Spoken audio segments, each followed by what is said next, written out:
Hello everyone, welcome to my channel Chemistry is Fun. Today we will deal with a topic which comes under atomic structure. The topic is orbitals and quantum numbers. We know that orbital is actually that space where the probability of finding electrons is maximum. Actually, atomic orbital is a quantum mechanical concept with the help of which we can describe the location as well as the wave-like behavior of an electron inside an atom.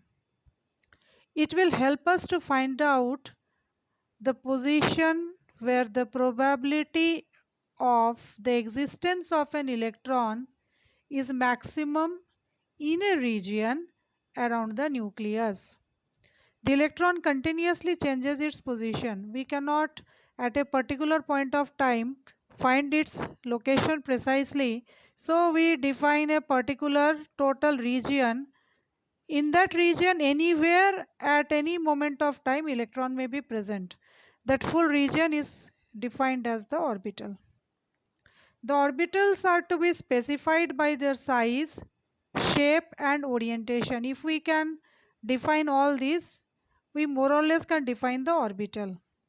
For defining an orbital, we have some designated set of numbers which are known as quantum numbers.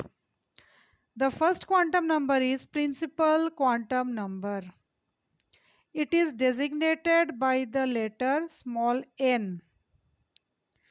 It explains the size of the orbital and the energy. It can have positive values. It actually identifies the shell. The main shell is identified by the principal quantum number. It can have any numerical value 1, 2, 3, 4 and so on, but all the values are positive. It can also be defined by the numbers, that is the alphabets K, L, M or N. As the value of n increases, the size of the orbital also increases. So as the energy. So if the value of the shell is 1, another shell is having 2, then definitely the shell having number 2, which will be designated by L shell will have higher energy and it will be larger in size. So as the number of value of n increases, the size and the energy of the shell also increases. Next comes azimuthal quantum number. Azimuthal quantum number is denoted by the small letter L. It is also known as orbital angular momentum or subsidiary quantum number. With the help of this quantum number, we can get a three-dimensional shape of the orbital. We get a three-dimensional shape of the orbital. That is, in 3 dimension how it looks. It may be spherical, or it may have, in P you see there are 2 lobes. P orbital, it will be having 2 lobes and a center nodal plane where the probability of finding the electrons will be nil more or less. Now if we have a given value of n, we can find out the total number of values of L which are possible as well as the values for L. What I mean to say is that if n equal to 1, number of possible values of L is equal to 1. These are the number of possible values, not the values. Number of possible values means L can have how many values, that will be equal to the value for n. And when n equal to 1, L equal to 0. Similarly, when n is 2, L can have values 0 and 1. That is, here we see that the value for L can be 0 and 1. So there are 2 values. It matches with the actual value of n equal to 2. Number of values of L is also equal to 2. This two I am saying is the number of possible values for L, that is azimuthal quantum number. Now in one shell there can be one or more than one subshell. So the L, that is the azimuthal quantum number, decides the subshells. Each subshell will be notified by a particular value of L, that is a particular azimuthal quantum number. So we have a 1:1 naming system. When L is 0, the subshell notation will be S. When N equal to 1, it is P subshell. When L is 2, it is D subshell. L is 3, it is F subshell. Next important quantum number is magnetic orbital quantum number, designated by ML. It gives the orientation. As I told just now, when L value is 1, it is P subshell. In P subshell, there can be 3 orbitals. Now, when in P we have 3 orbitals, Px, Py and Pz. They are along the 3 axes, that is along x-axis, y-axis and z-axis. This will be designated by magnetic orbital quantum number, also known as ML. It gives the orientation of the orbital, that is in coordinate axis. With respect to the coordinate axis, what is the orientation for a particular orbital? ML can be having 2L plus 1 values, that is minus L up to 0, then plus L, minus L through 0 up to plus L, all the values are possible.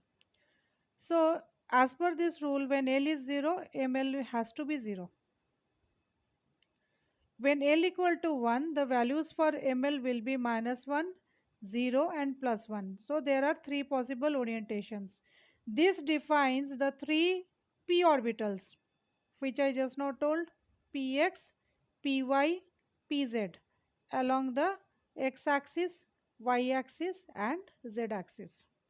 If L equal to 2, ML can have values minus 2, minus 1, 0, plus 1 and plus 2. They define the d orbitals.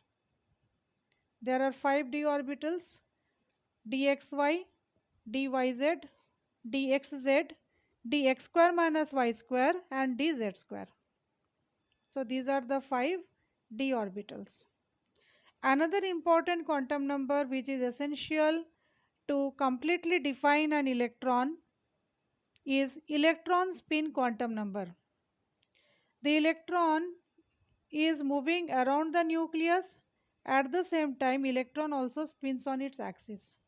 So it will have a spin angular momentum. So we can say that there are 2 orientations possible for an electron. Clockwise, it may spin clockwise, it may also spin anti-clockwise. Therefore, these 2 orientations can be designated or defined by 2 values, plus half and minus half. These are called the 2 spin states. These are the 2 spin states of the electron. They can also be represented by 2 arrows. One is spin up, another is known as spin down. So we can put either this is the spin up condition, this is the spin down condition. In an orbital, maximum possibility of electrons is 2. That is, in any orbital we can have maximum 2 electrons, and both the electrons should be having opposite spin. So if this is the orbital representation, the electrons are represented with 2 opposite spin arrowheads. This is the stable configuration. From these quantum numbers, from all the quantum numbers we just described, we can find the size of the orbital, the shape, the orientation, as well as the spin state of the electron. As the value of n, that is principal quantum number, increases, the size as well as the energy level also increases. So if we see that the first shell, that is n equal to 1, it will have only s orbital. So possibility is only 1s. In this, 2 electrons can be accommodated. Then we call this condition as 1s2. In my subsequent videos, I will be explaining the configuration of various elements in different shells, subshells and orbitals. Thanks for watching my video today. Please subscribe to my channel so as to get the notifications of the videos as they are uploaded. Thank you for watching.